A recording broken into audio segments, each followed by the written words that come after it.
everyone, this is Ayushi Verma from Investolearn Academy and I welcome you all to this channel. In the last video, we understood the concept of active versus passive investment. Today we will talk about the topic of asset allocation for beginners.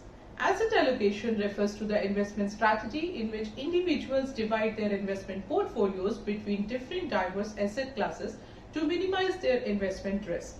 The asset classes fall into three broad categories, that is equities, fixed income and cash and equivalents. Anything outside the above three categories is often referred to as alternative assets, and these could be real estate, commodities, etc. An individual investor can opt for any asset class based on his financial goals, risk tolerance and his investment horizon. The asset allocation is suitable for the equity as well as the mutual fund investors. Some of the benefits of asset allocation are as follows. First, it helps to minimize the downside risk. It helps to achieve your financial goals. It helps in diversification. Also, it helps you to avoid timing the market.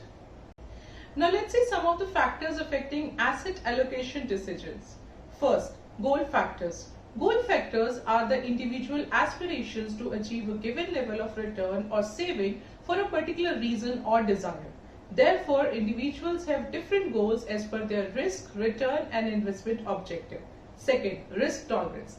Risk tolerance refers to how much an individual is willing and able to lose a given amount of their original investment in anticipation of getting a higher return in the future. For example, a risk-averse investor withhold their portfolio in favor of more secure assets. In contrast, more aggressive investors risk most of their investments in anticipation of higher returns. There are three categories of risk: conservative, moderate and aggressive. You may fall completely into one of these, or you may consist of two, or you may find that you may move between all of three as you enter into a new stage in your life. Let's talk about these three stages. First, conservative. Investors prefer to feel safe in how they choose to invest. They would rather avoid the risk of loss than take a chance on major gains. A conservative investor's portfolio, for example, includes 25% of stocks, 45% of bonds and 30% into cash and money market funds. Third, moderate. A moderate portfolio is best if you have a medium risk tolerance and a time limit of longer than 5 years. They may be willing to lose a portion of their money on the chance to make big gains, but will not risk more than they can afford to lose. For example, a moderate investor's portfolio could include 65% of stocks, 30% of bonds and 5% into cash and money market funds. Third category, aggressive. An aggressive investor is best with a higher risk tolerance level and a longer time horizon. Time horizon is the length of time before you want your money returned. Generally, this is longer than 10 years for this category. Aggressive investors are willing to accept extreme market volatility. Market volatility is the up and down price action when you see throughout your investment period. This category allows for volatility while hoping for higher returns than inflation by a wide margin. If there is a severe downturn in the market, you will need plenty of time to make up for the decline in value. In short, the more stocks you have, the longer an investing period you should have. An ideal asset allocation example could be to have 85% into stocks and 15% into bonds in the portfolio. Now the third factor is time horizon. Time horizon factor depends on the duration an investor is going to invest. Most of the time it depends on the goal of the investment. Similarly, different time horizons involve different risk tolerance. For example, a long-term investment strategy may prompt an investor to invest in a more volatile or higher risk portfolio. However, investors with short-term goals may not invest in riskier portfolios. Now let's talk about how the asset allocation works. Ask yourself these 5 important questions. First, is my portfolio diversified? Second, does it bring a good mix? Third, does it match my risk profile? Fourth, does it offer potential to reach my financial goals? Fifth, does it cater to emerging themes? Some of the strategies for asset allocation are as follows. These are basically divided into two categories, that is strategic asset allocation and tactical asset allocation. Now the first strategy is the strategic asset allocation, and this is the ideal that comes out of the risk profile of the individual, the return requirement to meet the goals and the investment horizon.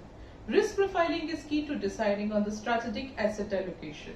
The asset allocation to various asset classes is not driven by their expected performance. The most simplistic risk profiling thumb rule is to have as much as debt in the portfolio as the number of years of age. As the person grows older, the debt component of the portfolio keeps increasing. This is an example of strategic asset allocation. As a part of the financial planning process, it is essential to decide on the strategic asset allocation that is advisable for the investor. The asset allocation will change if there is a change in the risk and return preferences of the investor. Second, tactical asset allocation. This is the decision that comes out of calls on likely behavior of the overall market. An investor who decides to go overweight on equities, for example, that is take higher exposure to equities because of the expectation that the stock market will go higher, is taking a tactical asset allocation call. Tactical asset allocation is suitable only for seasoned investors operating with large investable surpluses. Even such investors might like to set a limit to the size of the portfolio on which they would like to take frequent tactical asset allocation calls.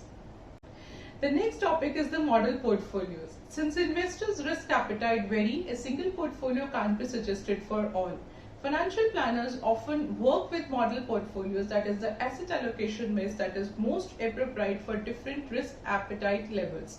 Some of the list of model portfolios are as follows. First, so if you are a young call center or a BPO employee with no dependents, then you can allocate 50% into the diversified equity schemes, maybe through SIPs, 20% into sector funds, 10% into gold ETF, 10% into diversified debt fund, and remaining 10% into liquid schemes.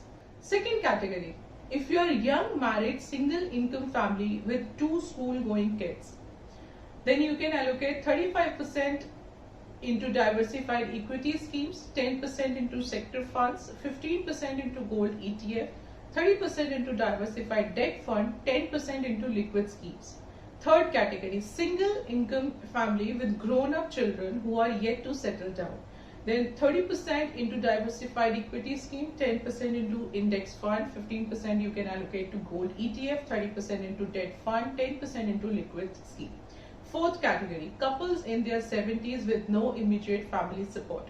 15% into diversified equity index fund, 10% gold ETF, 30% into debt fund, 30% into MIP, 15% into liquid funds. The above portfolio can be changed as per the profile of the investors. So this is just an example. We are not recommending any portfolio for you. So this is just for the educational purpose. So I hope you like the concept of asset allocation and you may apply it as per your own profile. Till then, happy learning and be safe.